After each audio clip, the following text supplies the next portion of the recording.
Welcome to the latest episode of Dude, Is This Thing On? I'm Tyler Daswick, and joining me is my illustrious producer, Emilio Cariotti. How's it going, everybody? I should say our illustrious producer. It's really a team effort. It really is. And by team effort, you know, I get on and talk first, and then you do everything else. No, that's not true.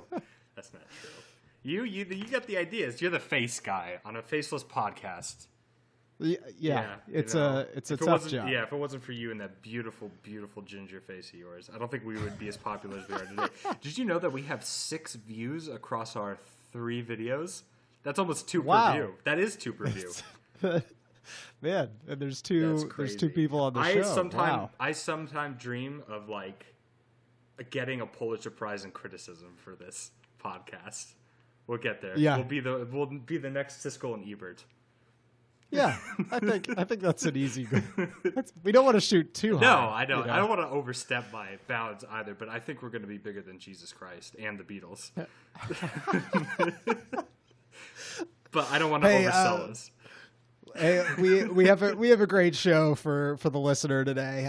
We're going to start with a little bit of talk about Solo, a Star Wars story. The trailer dropped this morning in the wake of the Super Bowl, and then we're going to get into Doom 2016, and then we're going to close with our classic recommendation swap. Our GB.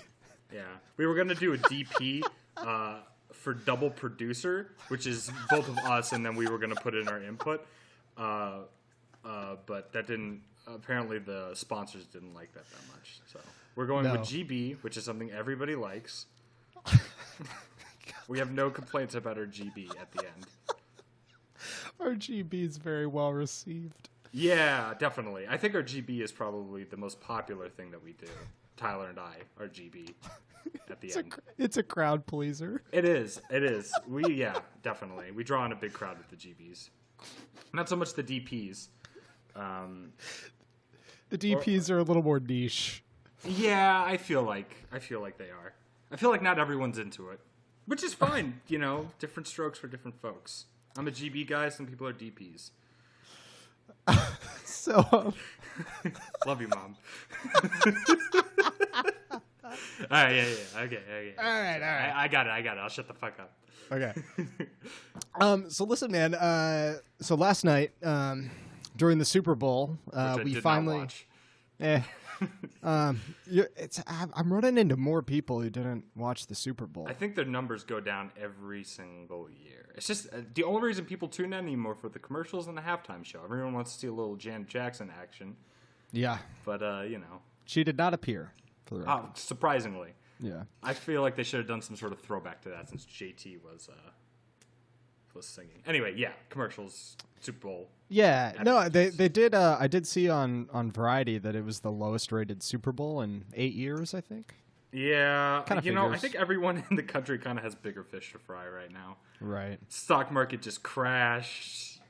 The memos, Fox News, the memos, CNN, the memos, man. I hear the ratings for the memos are through the roof. Oh yes.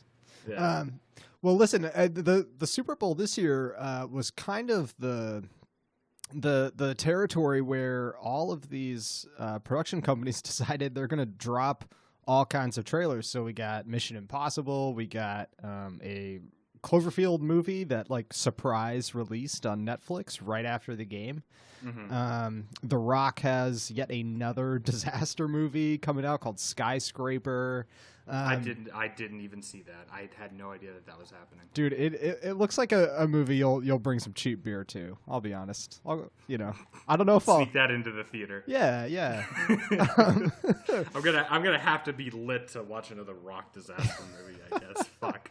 Was this his third one, second one? I remember one in a helicopter. Yeah, he did San Andreas, which is getting a sequel, by the way. Interesting. Some would say that the last Fast and Furious was a disaster movie, but for other purposes, like for other reasons. But, it was a disaster of a movie. There you go. But I can't believe they're doing a San Andreas 2. Yes. How do you... 2 San Andreas 2 faultiness? What do you do with that? I don't know. It might be subtitled Fault Line, but I'm not positive. Oh, interesting. Yeah. I guess they go to the source with this one. Right. But anyway, the big trailer, about halfway through the first quarter, we got our first look at Solo, a Star Wars story, a movie that's been pretty kept under wraps, I think, to say the least, until last night, where we got a little bit of a teaser, and then today, StarWars.com released the sort of full trailer. It's about a minute and a half, right? Yeah, it's about a minute and a half, but there's a good 15 seconds of just Solo, a Star Wars movie, sort of title shot. Yeah, which it's a little over a minute. It still says teaser on the thing. I looked it up and it's new Star Wars teaser. I'd call it a full length trailer. It's pretty much it's a full length fucking trailer. I don't know why they're teasing anything. But yeah, it was a decent. I mean, as with every Star Wars trailer that's come out so far, extremely well cut. Yes. Trailer. It just didn't excite me all that much. But what does excite me is me throwing my dog into the back room so I can't hear him chewing on this bone. I'll be right back. Don't worry, we'll fix that in post. Okay. We always do.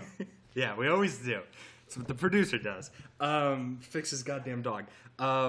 Yeah, so it just didn't really excite me all that much. I don't know. What are your thoughts? I'd love to hear your thoughts on it.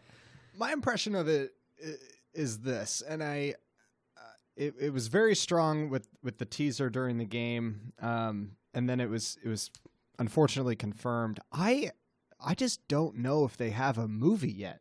I don't. This felt very disjointed and disparate to me. I think the two things that I feel very confident saying about this new Star Wars movie is I think the floor is high. I don't think I'm gonna walk out being like, that sucked or that was bad. I think, we know by now, based on all the talent involved and the level of vetting that Disney has at the top, is these are going to be competently made at worst. And the trailer looks good. There's some cool stuff. There's some cool shots and images, and I think there's a lot of charisma in the actors. But it felt like, this movie had so much trouble in production, and it had Lord and Miller starting out and kind of doing their comedy style, and then Disney booted them for reasons we're still not really clear on, and they brought in Ron Howard, and I think that really shows in the trailer. You get 50 seconds to a minute of a Ron Howard Star Wars movie, and then at the very end, a little bit of comedy thrown in. Yeah, and at the very end, you kind of get this kicker that is a Lord and Miller movie, and I'm worried, man. I don't think it'll be bad. I don't think it'll be good though.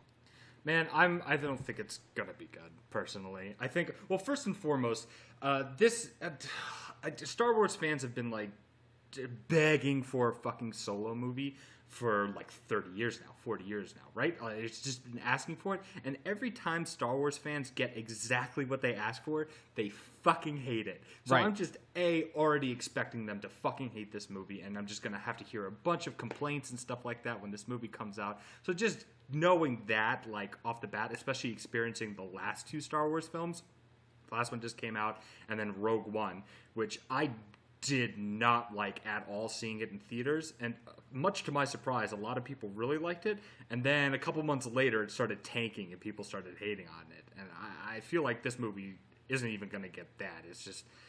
It just doesn't look like a Star Wars movie. It looks like Star Trek, a Star Wars story, to me, personally. It's got the same thing. He's a captain who grew up on the streets, tough kid. He's been committing crimes since he was 10 or whatever it says in the trailer, and then he, got into the academy, and he was a renegade in the academy, and he dropped out, and Captain Kirk didn't, but whatever. Renegade, badass pilots that play by their own rules are in charge of, a ragtag crew sort of thing. And I'm I've seen this movie already, 1,000 times. I don't care if there's, a Star Wars spin on it. I've seen this movie, 1,000 times. It's not doing anything new.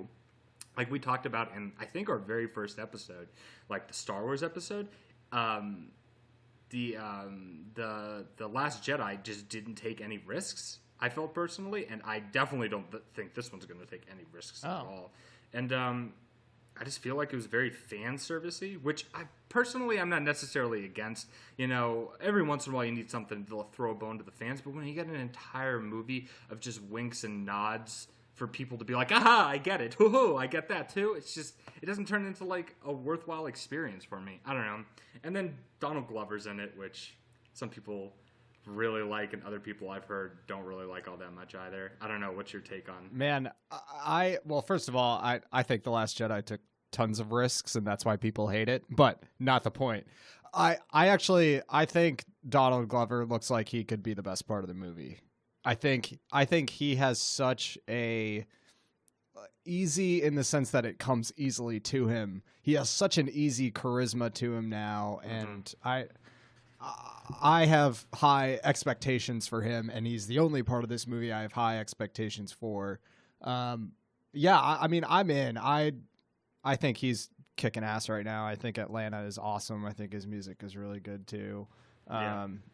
So I mean, as far as like he goes, he's one person right now, just like in general culture, where if he's involved with something, I will have a degree of confidence in it, just because he's making that decision. That's good. I agree. I mean, I've seen him. Oh, by the way, I meant to say Rogue One didn't take any risks, not The Last Jedi. Yes, that is true. I totally agree. Yes, sorry. I said it, and then I saw you do like that quizzical look, and I was like, I said something I shouldn't have. No, but I agree. I like Donald Glover. I kind of like him in more serious roles. Really, the only sort of serious thing I've seen him in is Atlanta, where he can play a more serious character. And then he also played kind of a minor role in The Martian, which was the last like big motion picture that I've seen him in.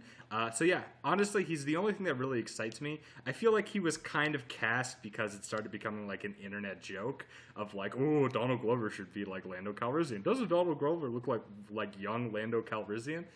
Sort of like, you know, the Spider-Man thing, but I'm glad that they cast him. I think, yeah, same thing. He's probably going to be the best part. Definitely won't be Emilia Clarke, who's just thrown in to get people to watch it because of Game of Thrones, which I feel like that's her pivotal role in most of the stuff that she's in, is like Game of Thrones, here's Emilia Clarke. Here's a Terminator movie with Emilia Clarke in it. Oh, this Terminator movie fucking sucks. Emilia Clarke couldn't save it. Who would have thunk? And yeah, I'm afraid that's sort of what this I don't think she's a very good actor. Am I crazy? Yeah, I don't really think she's a good actor either, and I might catch some flack on that because people are kind of just like distracted by her boobs. But I don't mean to sound insensitive and just to like relegate it to that, but I feel like she's much more than that, but she's not a great actress, and I don't know what her character is going to be in this, except for like maybe love interest. I don't know. I don't know what the hell this movie is going to be about. I will say I like Woody Harrelson, so I'm glad he's in it. Yeah, my read is this is going to be a Fast and Furious Star Wars movie, and I don't need that in my life. Yeah, I mean, I guess the broader conversation we can have later, and we could save for another episode or something, is I hope these don't get to a point where I see a Star Wars trailer and I kind of lose that sort of warm, nostalgic feeling. I am already there. That sucks, dude. I know, it's a hollow feeling. I saw this trailer at work because you're like, check out the Solo trailer we're going to talk about on the podcast. I'm like, okay. I saw it 5 times in a row. I just kept like rewinding it, and I'm like, am I missing something here? I don't fucking get it. I'm not getting the thing that I normally get when I see a Star Wars trailer. It's just, maybe it's the anthology stuff, because I didn't give an at's ras about Rogue One either, so maybe it's just the same thing. I don't fucking know. Yeah, maybe. Well, man, I want to transition to something we're both really excited about. Yeah, definitely. And that is Doom 2016. You've been pushing this on the show for a couple weeks now, and we're finally getting to it. I went out and bought it, and man, it's awesome. I think we're both just going to be super pumped about this game for the next half hour. But I want you to sort of lay the foundation here, because your history with shooters and video games in general, but especially shooters, goes way further back than me. So what's your relationship with Doom? My earliest memories are of playing. I literally have like 3 or 4 little like snippets, You know, when you're young, you only get like snippets of memory that you can recall to when you're 24. Yeah. But one of my earliest ones is like playing Doom with my dad on like a Windows 95 machine. And so like Doom came out, I want to say it came out in like 92 or 93, and I was born in 93. So when I was playing it, it was already a couple of years old, but my dad had a bunch of like medical students that he was teaching that were really into video games. They're like, oh, Vince, you got to check this out. They gave him a copy of Doom, they gave him a copy of Duke Nukem 3D, and they gave him a copy of Quake 2. And every single day he would come back from work, and I would run up to him and be like, are we going to play? Are we going to play? Are we going to play? And he would essentially do the controls, and then I would just like shoot with the space bar. But that was pretty much some of my first memories, and those were my first video games playing. So I always had like a connection to Doom and id Software as a whole, just because I was really into Quake as well when I was younger. Yeah. So I really, I played the shit out of Doom. I played the shit out of Doom 2. I was building my own PCs at the time as a kid, and when Doom 3 dropped, I want to say in like 2002 or something like that. I can't even remember, because I actually never played that one, because it dropped, and its big tagline was, it's the PC killer. Like, if you have a shit PC, you're not going to be able to play this game. And I'd already convinced my dad to spend like hundreds of dollars building my PC so that I can run all my other games like Age of Mythology and Age of Empires and shit like that. Yeah. And so we go to the Fry's Electronics, which for people who don't have a Fry's in your hometown, it's like this big, huge like Costco of electronics, essentially like computer parts and stuff. And we go in there, and they have all the displays for Doom 3 and stuff like that, and the huge like LCD screens and stuff. I was like, oh, awesome. How much is it going to cost to upgrade my computer to run this? And I give the guy my spec sheet. He's like, oh, yeah, you can't run it on this. You're going to have to scrap like your entire computer. Here's the cheapest one for like 800 bones. And my dad's like, you're done. Like, I'm not spending $800 so that you can play Doom 3. So it was both the life of my video game career and the death of my like PC gaming career, because at that I never went back to PC gaming after that. I was like, well, fuck, Doom 3 killed it. I have to just like switch over to PlayStation at this point. So I have a sordid affair with Doom. So plugging in Doom 2016, which I was lucky enough to play a demo of in PAX East, I want to say like 2015, because I used to live in Boston, so it was like right there in the city. Yeah. And I was hooked, man. I was like, fuck, this is really fun. I even thought the multiplayer was fun, which a lot of people thought it was eh.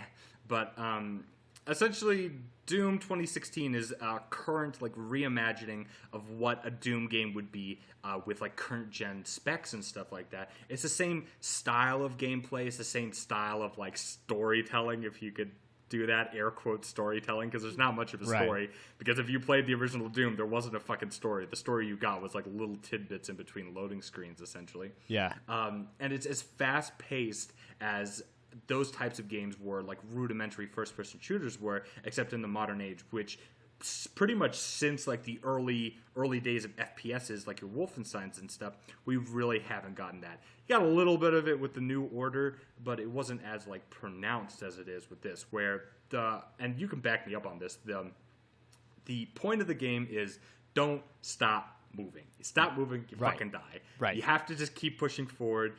There's no hiding. If you're used to other FPSs like Call of Duty and stuff like that, and Halo, where you have your rechargeable health systems or overshields and shit like that, just none of that here, man. You just if you stop moving, you're gonna get hit with about 1,000 fireballs, and some imp is gonna like fuck your mouth, and then you're dead, pretty much. And then you just do that for about 15 hours of gameplay, and you think it'd get boring, but there's a lot of good parts of the game that help break up the monotony of just constantly shooting and dodging stuff, that it really carries you all the way to the end, and you're entertained. If you take your time in the game, you're very entertained throughout the entire time.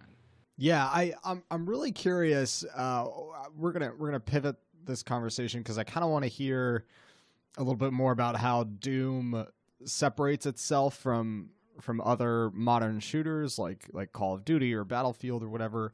But as someone who doesn't play a ton of these kinds of games, I and would not even like prefer to buy them. I love this game, dude. I think it's excellent, and even like it's just super fun and super cool, but when I think about it, critically and think of it, as like a piece of technology and a piece of design, I really, really think it's, this word is thrown. I think it's brilliant. And because everything about it reinforces all the other parts. So what we've sort of talked about in the past is just like how it just oozes with cool, and it has this awesome metal score. The score is fantastic. It's so cool, dude. And like, again, like not music I would like prefer to listen to even, but it's awesome and it makes you feel powerful, and you run through the levels and your character moves really fast. So that reinforces the mechanic of don't stop. When you don't have the like crutch of every modern shooter, which is the like regenerating health, which again tells you can't stop moving, because in all other shooters it's commonplace to get behind cover and rest and wait for your health to get back, and you can't do that in Doom, so they actively discourage it by just giving you hit points. And then there's no reloading, so there's no pause in the action, and there's all different kinds of gun, and every gun has mods and alternate fires, and there are tons of secrets where you can find more powerful guns. It's just so cool, and the enemy types are really great, and they add new ones on top at just the right amount of pace to keep things dynamic and interesting. The environments are all super open, so you can run around, and the enemies run and chase after you. And I just love, from like a pure gameplay experience, it's so cool that the music reinforces how you play. How you play reinforces the feeling you get when you listen to the music. The gameplay reflects the level design, and like everything is working together in such a piece. I love it, dude. It's so much fun. And as someone who will even like, I tend toward sort of like long single player adventure games. Like I am having a blast just tearing the hell up in this game. I think it's so fun to play. I'm hooked on it, man. I love Doom. It's so good. It shreds. It's like a shredder kind of game. You described it perfectly. It's like, so I think what you were describing with the map layout, like pretty much there's long corridors connecting big square arena style rooms. Yes. So when you enter a new arena style map making room, that's essentially what it is. A fight begins, all the demons pour out, and it's like gladiator style. You just got to kill these 30 demons. You can do it in any way that you fucking choose, and just keep moving and hop around all these boxes and stuff like that. And I think that style of map making is really making a comeback, because you have games like, you have games like Doom, which kind of started this. Quake was sort of the same thing with like Quake Arena and stuff like that, and Quake Wars. And a lot of the Unreal Tournament stuff is starting to make a comeback. And God, there's that one game that Cliffy B from Gears of War. I don't know if you know him. He's the genius who brought us the Gears of War franchise. Well, He said fuck you to Epic Games and kind of went and did his own thing. And he has a current game out that I honestly can't remember the name because it's not super popular, but it sort of reinforces this type of game, like arena style, like fighting, which I think is really making a comeback, especially since games like Call of Duty are just pumping out every single year, and they're just not fun anymore. Nobody talks about World War II anymore because it was a shit fucking game, No one cares. It's the same crap that was in every other Call of Duty. It's just been reskinned for like World War II because they thought that would sell more units. Yeah, I don't even see it like clipped or memed on Reddit or anything. I don't see anything. And the biggest thing that we can talk about probably for the rest of this show is the fucking music is delicious. It oozes with cool. It oozes with fucking cool. So when you're not in the action, when you're not in the shit, because essentially when you clear an arena, that's pretty much it. You're not going to have like other people popping in and out, at random. You get into an arena, you kill everything, and then once everything's done, you can like decompress. You can put the controller down, take a couple deep breaths that you made it through that gauntlet. Because I'm playing it on Hurt Me Plenty, which is like normal, which I normally I play every video game cold turkey, like shooters. I just play like hard, not the hardest, but hard. My first playthrough, I'll play like veteran or hardened or heroic, whatever. Right. But this one, I had a feeling. I'm like, this looks difficult. Like, this looks totally different than what I'm normally like used to. I'm just gonna put it on normal, and if it's too easy, then I'll come back and like restart on hard. Nope. Every single fight was like a challenge. Yeah. And after you're done fighting, the music, which the only way I can describe it is if you're into metal music or post-hardcore like punk, I guess it's a good like kind of comparison. You'll kind of understand this, but honestly, for anyone who doesn't know that and has maybe seen this movie, Fury Road, the Mad Max movie, yes. The music is essentially the music that crazy guitar guy does as yes. they're like caravanning through the desert, and it serves the same purpose. It drives this caravan forward to go and kill their target, just like this music is driving you forward to rip that guy's head from his body. Yes. And when you're not doing that, it sort of drops down to like this slow burn, this like simmer, and it's just outside of like audible like hearing. You can kind of hear it over your footsteps as you're like crawling over this landscape on Mars.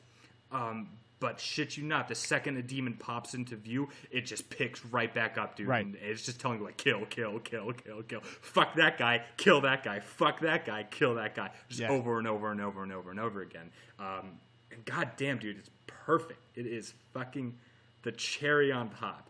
It's awesome. And that reminds me, I think the best mechanic of the game is it's called glory kills, where to finish an enemy, you can stagger enemies with your bullets, and an enemy will sort of flash a blue or orange color. And when you're in range, you can click the right stick to do a glory kill on them, which is basically like a cinematic, like disgusting, awesome melee kill. And if you glory kill someone, you get health. So that's like the imminent example of how the game enforces its own specific style: is get up close and personal, kill them the way we hope you do, and we will reward you for it, and we will give you health because we know you are running around and surrounded by enemies. It's so well done, dude. And I know. It's awesome. Like I'm gushing, but I have no reservations. I think this game is so good, and I never play games like this. Yeah, well, that's why I'm so surprised that you like it this much. Because when you told me, because you were the one who brought it up on my radar, I played it at PAX East, and then honestly, I forgot about it. Even though I enjoyed it so much, another big game that was coming out, and I got to play at PAX East also was Gears 4. And I'm a huge Gears of War fan, So when Gears 4 came out, I was really more consumed with that, and I honestly just fucking forgot about Doom. Shame on me. But you brought it to my attention again, and I was really surprised. I was like, really, Tyler wants to play Doom? All right, fuck it. I hope he knows what he's getting into. It's not a subtle game. It's very violent, and some people really like that, and some people can't stomach it. I know my dad, if he ever saw me playing Doom 2016, he'd be like, "Oh my god, I can't believe this. Heidi, look what your son's doing. He tore a demon's head off right in front of me." Sort of shit. And I don't know. I'm really surprised and pleasantly surprised that you like it as much as you do. It's cool. How far in are you? I think I'm about a third of the way through, because here's the thing, and this is a testament to how much I'm enjoying it. I am going back and replaying levels to find all the secrets. That's just the kind of video game player I am. I love all the little collectibles and stuff. Yeah. And Achievement hunter. Yeah, totally. And Doom has a good amount of secrets, and you sort of have to platform a little bit to find most of them, which is cool.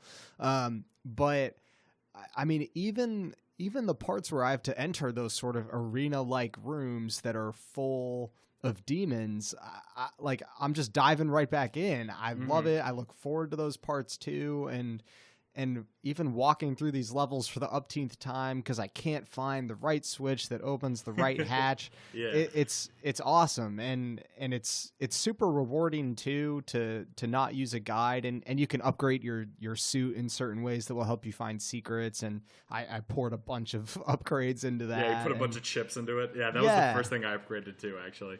Yeah, I mean, it's awesome, and I'm so pleased that like is rewarded if that's how you want to play, and if you want to slow down and repeat things and backtrack, they made it fun to backtrack. That's awesome. I think the backtracking is like a super important part of the game, because if you just say fuck it and don't backtrack, and you don't give a shit about the secrets, and you don't give a shit about the upgrades, you could totally play this game. The base guns are like strong enough as is that you should be able, with some tenacity, to make it through the end of the game without really ever having to do anything.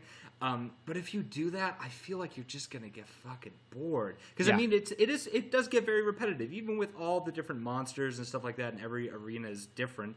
I can see it getting repetitive. Yes. And so you need that break to pull up your map. And when you pull up your map, you pretty much get the entire map right off the bat. And places that you haven't explored will be grayed out. So you can tell where secrets are based on like, oh, here's a perfectly square gray block. There must be like a hidden room somewhere. I'm going to spend 20 minutes trying to figure out where the fuck this hatch is so I can get inside the room to get like whatever's behind there. Either it's like a little Doom guy Marine, or, you know, it's a better gun. There's really no limit on where you can get guns. Even in the first level, you can get a gun that you shouldn't be able to get for like another 5 levels. But if you're tenacious enough and you're smart enough and you can get into the secret, there you go. Boom. You got the gun 5 levels early. Enjoy it. You're going to kick the shit out of demons with it 5 levels early, you know? Yeah. And there were a couple of guns, one in particular that I was super happy. I was like, oh, I'm so glad that I found this. I literally turned the corner after getting it, and there it was sitting on the floor, like, ready to be given to me. And I was like, fuck, what a waste, you know? Yeah. But you just feel so accomplished when you find that gun early, thinking like, oh, man, I'm going to get such a leg up on the next motherfucker that pops in front of me. Totally. You know? And I love how all the upgrade systems also, again, like this idea of everything in the game reinforcing all the other aspects. Yeah, it's a well-oiled machine. Totally. You can master a weapon by like accomplishing certain things with it. So I mastered some shotgun explosive attachment where you have to like direct hit an imp, who are sort of like the fast rangy guys, with this explosive round, and you have to do it 20 times, and you master it, and the gun upgrades. So like the game then has a really creative way to reward diversification and trying different weapons and getting really good at a bunch of different ones. I kill most things with the shotgun, but now that I've mastered the attachments and have all the upgrades, you want to move on. Right. I have to like pour things into the like heavy assault rifle or the plasma rifle or whatever. And it's forcing me to get creative and try different things. I just like, I applaud this game at every turn. I just can't believe that it is so good that it is finding ways to incorporate like people with my sensibility when it comes to a video game, who buys games, you know, only like 3 or 4 times a year, because I'm looking for, you know, a drawn out, really qualitative and thoughtful experience. And this experience, Doom, isn't very long, but it's so thoughtful that it is meeting me in a place that I didn't expect. I'm just so surprised by it, and that's why I'm so excited about it. Yeah, no, definitely. Have you tried any of like, well, actually, shit, I know the answer to this because you don't have Live. But if you had Xbox Live Gold, you'd be able to participate in this thing called Snap Map, and that's their map creator for this game. And so people can customize maps and create whole levels and whole stories. You know, you can essentially create your own campaign with this additional part of the game. And I've played a few of the levels, and they're really fun. So really, Yeah, there was a time I played this game for like the first 3-4 days and kicked the shit out of it, but then I had to take like a 2-day break just because I got really busy at work, and I was gonna jump back into it, but I was already almost towards the end of the game where things were starting to get really hard, and I was like, shit, am I really just gonna? I made my entire first playthrough without dying by the hands of an enemy. Like the entire campaign. The only time I died was when I like fell off of shit, on accident, where I was like, God damn it, okay, whatever. I don't count that. But I was really apprehensive, me being the stupid person that I am, jumping back into it after 2 days and not playing it. I'm like, I know the first big motherfucker that comes around the corner is going to tear my head off. I'm going to feel awful. So to compensate, I just played a couple of the snap maps just like quickly to get into it. And it really just helped me like pick back up into like where everything was. Because you have to be really fast in this game. Yes. So you have to remember, like, you have a big wheel of, like, 15 weapons. You got to remember where everything is. You got to remember which buttons do what, because the layout is pretty different from any other shooter. Because you just have, like, 4 or 5 different things in this game that you just don't have in, like, Call of Duty games, Halo games.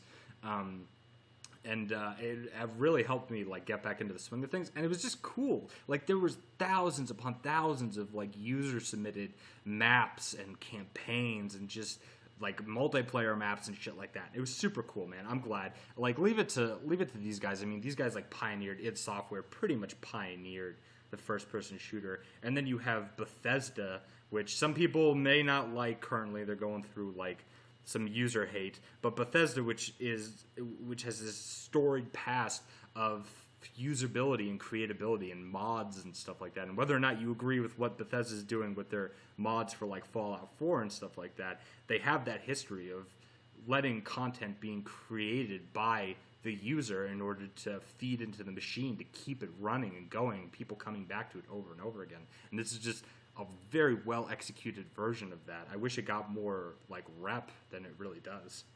That's really cool. Let me ask you this. So I have been comparing this throughout my playthrough to like the Call of Duties and the Battlefields and the Medal of Honors and you're mechanically that's there a throwback, by the way. I don't think there's been a Medal of Honor game in a while. And Good one anyway. And there are like mechanically there are differences. Like it took me a second to get used to that you can't aim down the sights. And yeah, that's not important in this game. Right, not at all. And they there hasn't been a situation now where I'm like, oh, I wish I could. You kind of just get used to the style. But next to, Halo and Call of Duty and all that stuff, I just wonder, like, why is this such a departure? Why does it feel like so many shooters are so samey, and then here comes this one that's Monetary different, reasons. And it's great? Yeah, monetary reasons, honestly. I mean, if you look at the sales for Doom, the sales were good. They were strong. They weren't nearly as good as a Call of Duty or a Halo. And currently, Halo is a perfect fucking example of this. So if you ever played any of the original Halo games, which I am such a huge fan of the original trilogy, and I love ODST and Reach as well, but the original trilogy just, stands on its own. If you go back and play the first Halo Combat Evolved game, it's arena-style combat. Especially the multiplayer is arena-style combat. It's just boxes, people jumping, there's no aim down sights. You have the Magnum and the sniper rifle, but that's a little bit different. The assault rifle, the main weapon, is a hip-fire gun, and it's like that throughout the original Bungie software series. And towards Reach and stuff like that, they started putting in more mechanics that you see in other like traditional shooters. But originally, Halo was very much like this, where you have like a fast-moving super soldier who can run around, zip around, past enemies, and just pour down a bunch of lead on them. And that's how you overcome them. It was a little more rudimentary than Doom 2016, but it was a step up from the original Doom and Doom 2 and stuff like that, and Quake. And as the years went by, people realized that the Call of Duty franchise was the king of shooters, and it really was. I was a huge fan of Modern Warfare. Modern Warfare 2 was pretty good. That was the last one that I purchased, like new. I purchased a couple like super duper used, like they were 2 or 3 years past their release dates. I bought them because I was like, fuck it, let me see what's happening with the franchise. Oh, it's still shit. Okay. Yeah, And I what mean, happened was, I remember us playing the Modern Warfares in high school. Like yeah, those games were awesome. Those were the games I taught you how to pretty much play like first-person shooters. Yeah. With Modern Warfare 2, because even the campaigns were good. Modern Warfare 2 was a little Michael Bay, but it was still acceptable. Right. But I mean, pretty much past Modern Warfare 2, where shit started getting really real, and people started logging on and playing for hours and hours and hours and hours and hours, and the money was pouring in. People were like, okay, we're going to corporatize this thing. We're going to turn this into a machine. And so here are the 6 or 7 values. They pull out their little spreadsheets and they're like, here are the 6 or 7 values that make this type of game and can make us money. And once that took hold, every other FPS developer was like, fuck, we got to get in on this or else we're going to fall behind. And So, that was hold the on. death. That So, was hold the on. death of games like this. Okay, that's super interesting. So what would you identify as some of those values that they pulled out and were like, if we check these boxes, we have a hit? Stuff, I mean, modifications of guns and stuff like that. Rechargeable health, obviously, that's a huge one that happened with Halo, actually. Was one of the first games that I remember doing that. But that became like a standard bearer where it's like, all right, in multiplayer, rechargeable health, fuck these health packs. Customizable classes and weapons, that's another huge one. But DLC was another one where it's like, all right, every couple months we got to update with new maps for them to buy, new guns for them to buy, new skins for them to buy. And we're seeing the monster that has become now. There's a lot of people who will say a lot of different things about the current gaming industry. I'm not going to necessarily put in my opinion. What I'm going to say is that paid, like, service-based games, which is what we currently have now, where you pay through like loot boxes, or you pay through like almost bi-weekly. Bi-weekly means every other week, right? Yeah. Yeah, bi-weekly, I would like read it that DLC coming out in like map packs and stuff like that, where the point is to not make a well-polished, good game right out of the bat. It's to make a well-polished, excellent skeletal structure for which you can add on muscle and tendon and nerve endings onto over time, and people will pay for it. And by the end of the game cycle, say 2 years, a lot of games come out in 1 year. You know, you have Call of Duty, which is an annual game at this point. Right. By the end of the year and a few $100s later, you eventually get the full product. Got it. And so that's the death of this. Like, they give you Doom is the full game. You pay $60, you get Doom. You know, the multiplayer I never really took off because arena-style multiplayer is not for everybody because it's, you know, very basic. But as far as I know, they don't really have any skins or huge DLC. It's pretty much left up to the user. The user creates stuff through the snap map, and that generates interest in the game and keeps people on the games and keeps their numbers up. And that's the way that it used to be. I remember in old Call of Duty games and old Halo games with Forge when that first came out, we would, you know, make Duck Hunt and Border Patrol and all that shit. And you just don't really get that anymore. Sorry, I took up like a huge 10-minute chunk. No, that was really interesting, and it makes me appreciate that Doom didn't really care what my preconceptions were regarding shooters. Even if I don't play them that much, there was a learning curve to this game where I had to get used to the speed and the motion and the sort of wave pattern of enemies, and even the firing mechanics are different. And like that left trigger, I remember I hit that and I was like, wait, why am I not aiming? Yeah. This is going to be really hard. I can't aim at anything. And then I remember distinctly there was a moment where I was in one of those arena situations and I'm charging from enemy to enemy and, glory kill, snapping a neck, turning, pivoting, shooting.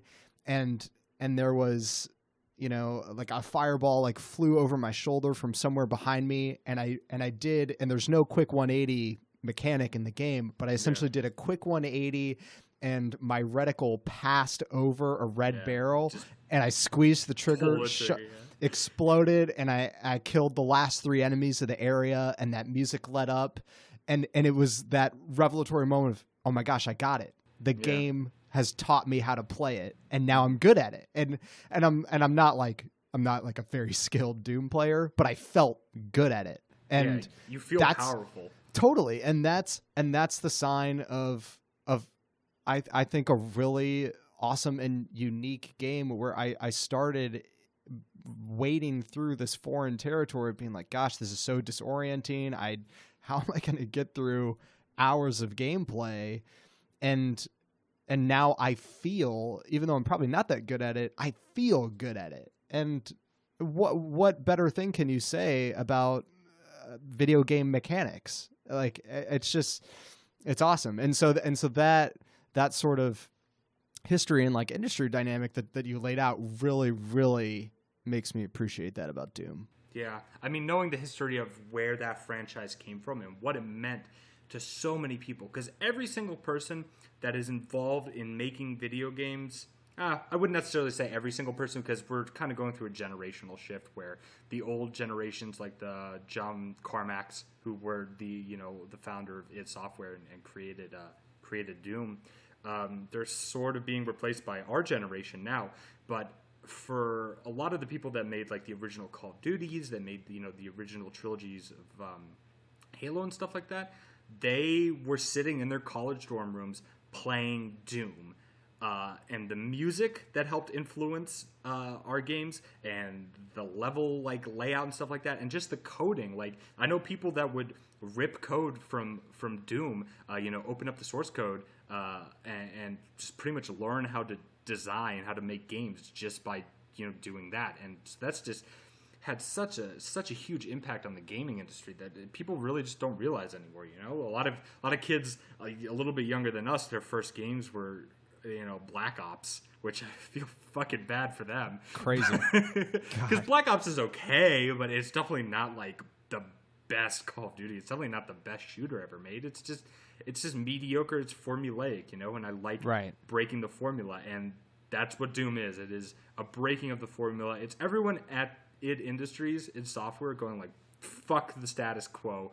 We are going to make a game where you are badass, and we're sick of games where there's an alien race and humanity is on like the brink of extinction and you're a powerless regular Joe who's been thrown into the situation, and even though you're like a powerful super soldier, like the aliens are way more. And that's the struggle in a lot of video games now, is you're put into a map with a bunch of way stronger opponents who have better weapons than you, who have a height advantage on you, strategically on the map. You walk into a thing, there's like 15 snipers and then 15 guys in front of you, and then you just play duck hunt, essentially. You pop up, shoot a guy in the head, pop back down, pop up, shoot a guy in the head. It's just fucking boring and formulaic.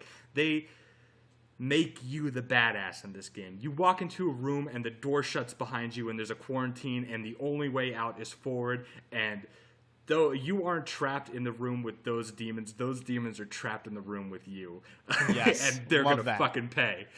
And I love that. I haven't gotten that in a game in so long. And like I said, every single time a game is over, or a map is over, put the controller down for a second. I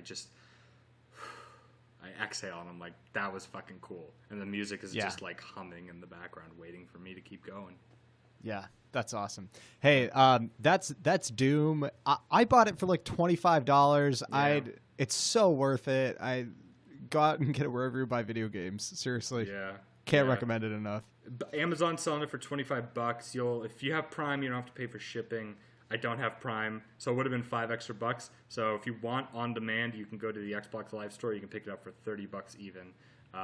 Definitely worth it. If you got good broadband, you should be able to download it in like an hour or two. Beautiful. Hey, that's Doom 2016 from I think we can say our friends at id Software. Yeah, personal friends. Yeah. Definitely. Hey, to end with the classic GB. The GB. Down GB. and dirty. I haven't showered today, so it's going to be a smelly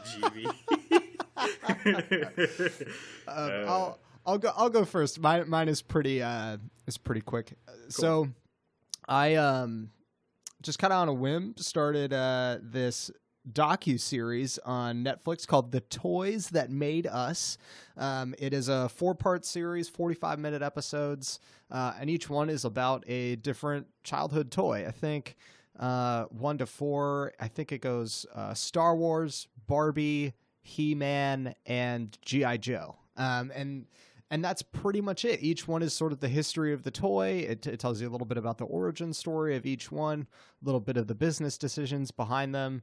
And it's just, it's really, it's just really interesting. It's really colorful, and like obviously from a palette sense, that has a double meaning. But I mean that in the sense that the interviews have a lot of fun personality injected into them, where you basically are talking to all of these really passionate toy geeks, people who make toys, people who collect toys, and or like toy experts. I didn't know such a thing existed, but I did not either. Right, like I imagine Steve Carell from 40-Year-Old Virgin. I honestly like that's that's spot on, or is that spot on? It's pretty spot on, man. Like it's not far off, and you get these like kind of archivists who have, you know, chronicled the history of one specific toy line and have 500 different G.I. Joe action figures. It's really relaxing, and it's easy to watch, fun to watch. I mean, nothing essential, but what I do think is the most interesting thing about it is it sort of subtly positions itself against the current sort of like iPhone generation of kids who are growing up like without knowing a world that doesn't have internet in it. And so each episode sort of ends on this sort of sweet sentimental note where you kind of you can tell in the interviews they kind of step back and asked all these subjects, you know, like, why was this toy so important to you? And you basically hear all of these old timers kind of relive their youth a little bit and talk about like, you know, oh, I just, you know, remember getting my friends together and we all had our, you know, our heroes, and it was a chance for us to really be somebody else. And they kind of offer this sort of escapist feeling that doesn't feel like, it doesn't feel sad or pathetic. It feels really almost inspiring, where you can kind of hope to go back there. And I really loved it. I think, you know, I don't think everyone has to rush out and watch it, but I mean, if you like documentaries and are sort of a fan of sort of that older stuff, especially 80s stuff like He-Man, definitely check it out. It's short, easy viewing. The Toys That Made Us. That's on Netflix. That seems nice. Yeah, that's it. It's just nice. Yeah, I got a little like pang in my heart when you said that nostalgia of like them thinking back and that escapism of, I wanted to like be my hero and I could reenact my life as this hero, like with the toys. That's funny. I mean, we kind of grew up in that generation of like having internet. We didn't have good internet. I had like dial-up when I was a kid. I still remember like the whale noises through my phone line, you know. But that was my escapism, was I could become the characters within the game, and because my parents wouldn't let me play like online because they thought I was gonna get like molested. Thanks, fucking Dateline. Fucking Chris Hansen scared my parents away from giving me gold until I could pay for it myself. It was really sad, but a lot of what I would do was I would go into the multiplayer just by myself, and I would just run around the maps and like play like make believe. Shut the fuck up! Don't you fucking disparage me. No, I would play like make believe by myself, and those were like my little GI Joes essentially. But I could just control with the controller. So I actually totally understand where those people are coming from, and that is super cool. And I will have to check out that documentary. Yeah, at least I would. If you had to pick one, He-Man. I would check out He-Man. Really? That's probably the best one. Yeah. Cool. Awesome. I didn't really have like a recommendation at the top of this show. I just kind of put a big question mark on my notepad. And I know we've already talked the shit out of Doom. And if you're sick to death, then you're definitely not going to want to check this out because there's just more Doom. But if you go on YouTube, a video producer called NoClip, which does a lot of video game news and documentaries on the making of very popular video games, actually put out a 3-part series for Doom and how they resurrected this franchise, because it was in development hell for like 10 years essentially before they were able to get it greenlit for 2016. So I would check it out. I want to say it's called Doom Resurrecting by NoClip. If you just put it in YouTube, you'll be able to pick it up. But it's Doom Resurrected to Hell and Back. If you just put it in YouTube, it's got a lot of great subject matter in it, and it goes into the design, the music, and the story, which surprisingly the story is the most interesting one. The music's very cool too, but the story, which Doom does not really have any story, surprisingly interesting just because of the person that they're interviewing, and what an interesting character that guy is. So that's my recommendation. Awesome. What's the title again for the listener? It's called Doom Resurrected. The first episode's called To Hell and Back, and it's a 3-part series by No Clip. So if you check out the guy's channel, or if you just put in Doom documentary, Doom Resurrected, anything like that, you'll get returns for the actual documentary. Cool. That is Doom Resurrected. It's on YouTube, and my recommendation was The Toys That Made Us on Netflix. Hey, that'll do it for this episode of Dude, Is This Thing On? We're not sure yet what we're going to talk about next week, but stay tuned. It'll be spellbinding, I'm sure. The 3 fans that'll tune in are going to be like, wow, this was mwah. They did not disappoint. No. Absolutely. Hey, that'll do it for this episode. Thanks so much for joining us, everybody. I'm Tyler Daswick. If you want to find more of my work on the internet, you can follow me on Twitter at Tyler Daswick, or go to relevantmagazine.com, where I write about culture. Emilio, if people want to find you, where can they go? They can find, I guess, our channel, Dude, Is This Thing on YouTube. And they can also find my channel, The Cariotti Kid, on YouTube, which pretty much just has the same exact content on it, because I haven't done anything original yet. And also, if you want a game at any time, desperate for people to play with, because ever since I moved from Boston, I pretty much got nobody, you can find me on Xbox Live under Evil Elmo. That's my game tag. EVL space ELMO, all lowercase, no caps. Yeah, because I still am not going to have live for a little while. I will buy you live. You just play with me. We should play together. We should fucking put it up on the thing. Just you and I shooting the shit over video games. Yeah. All right. Yeah. All right. It's $60 a year. It's not that much. Tell you what. We gotta pick a game. If we pick a game and say we're gonna play through this together, then I'll sign on. Dude, name the game. I'll play anything. Okay, I'll get back. Whatever you want to play. I'm experienced. You pick one game where you're like, I've always fucking wanted to play that. I'll play with you, man. Co-op.